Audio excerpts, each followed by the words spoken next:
Turkey has done everything it can. Anything further that anyone can ask of Turkey will be simply impossible to implement. I mean, not only it will be another concession without getting anything in return, but it will not lead to anything. As I said, hypothetically, just think, like, we open the ports today. Will that really increase our chances? Because we have a long list of obstacles. I mean, Hugh knows about this. I mean, he's one of the best experts in the world on this issue. A long list. I mean, you take one and then, suddenly, but the list never shrinks. If you have, just another one is added immediately. And on the Cyprus talks, it was very disappointing at the UN. I mean, what the Greek Cypriot president said there, as if like, this 42 rounds of talks never took place. He's still talking about maybe we will consider giving some special status to the Turkish side. We thought we were way beyond this discourse. We are talking about the unification of the island on the basis of the principles of mutuality. And every other arrangement, we thought, will be based on that principle. But they're still talking as if, as I said, these rounds of talks never took place. Now, when the Prime Minister said this at the UN and also in a few other places, that the window of opportunity that we have there will not remain open forever. I think that's a fact, because things will be, I think, more difficult if you don't have a breakthrough by the end of this year between the two sides. It will be difficult. I mean, Talat will go into elections next year.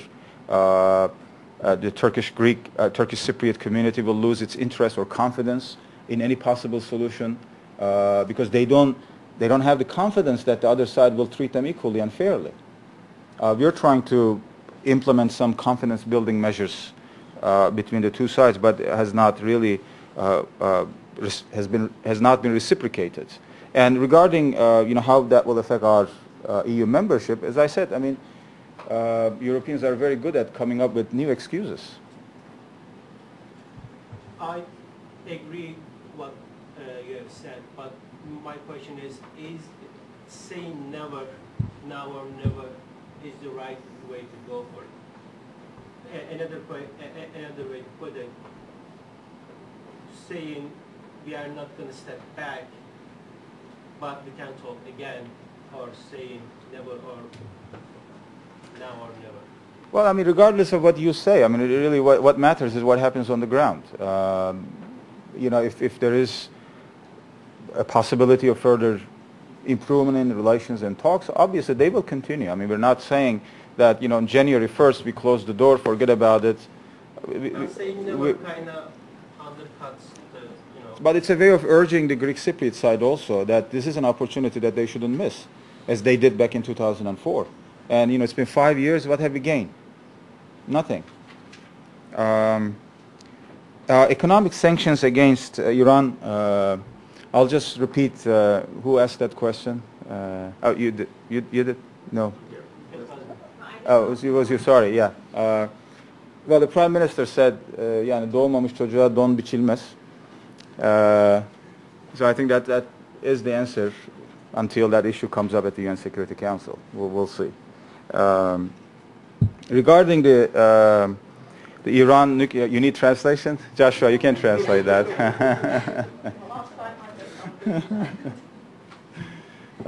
That's basically until that issue really becomes an issue, before the UN Security Council. We will just we will not speculate on that. When it comes, we'll see.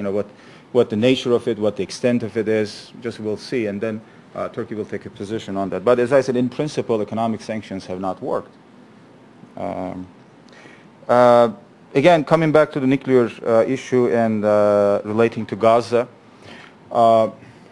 what happened there was that we were asked constantly about the Iran issue. What kind of position are you going to take? Are you going to take a tougher position, etc.? And the Prime Minister kept repeating his line that we don't want to see a nuclear country with nuclear weapons.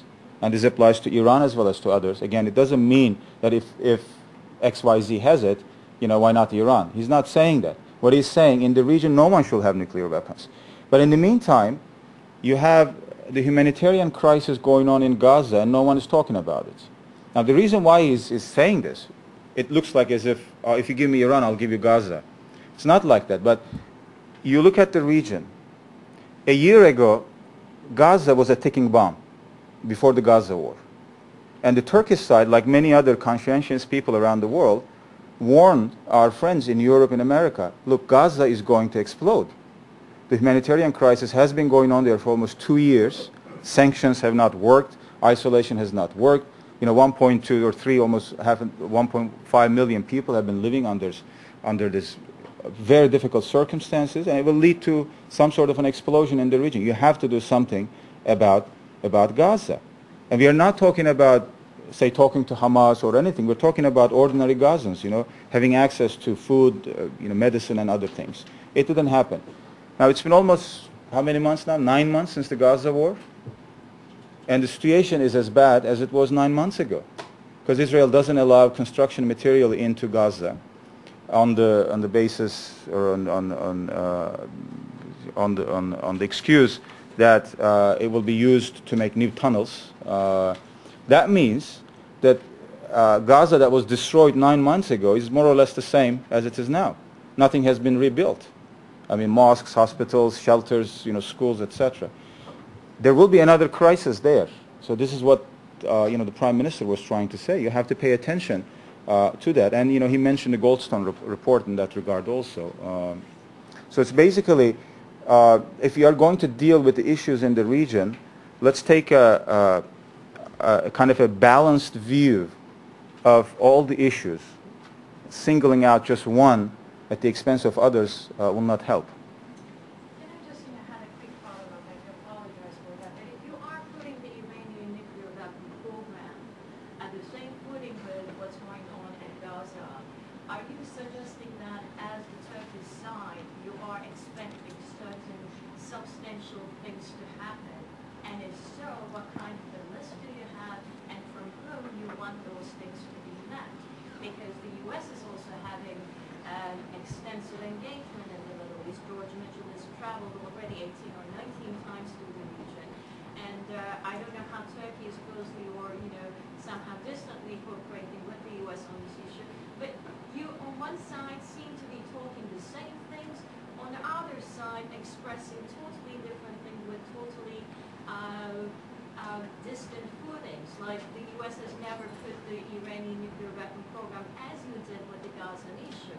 So just, I'm trying to understand how you are advising the Turkish Prime Minister on this issue and what's the policy on it? Well, as I said, there is a link between the two. It's not a question of, if you give me Iran, I'll give you Gaza. It's a taking a balanced view of all the issues in the region. If you're because they're all interrelated. So, the Gaza issue, the Iranian nuclear program, other policies in the region, Iraq, etc. They're all interrelated. You cannot isolate one from the other. The key thing there to keep in mind is that if the tensions between Israel and Iran build up, and we come to a point where some people begin to talk about some military action against Iran, what will happen? And will that make things any easier in the region? Will that build any more confidence with Iran if they're willing to cooperate with the IAEA, with the 5+1? So you have to pay attention to all of this, clusters of problems to be able to get everyone kind of engaged in the process. And as I said, the Gaza situation remains very, very explosive. In terms of humanitarian situation, but also in terms of political implications. What will happen there in 3 months down the road, or in a year from today? Nothing has been done. So the Prime Minister was basically making a point of this, that because they are interrelated, Iran, Israel, Gaza, and all the other issues. I think in conclusion, I will just say.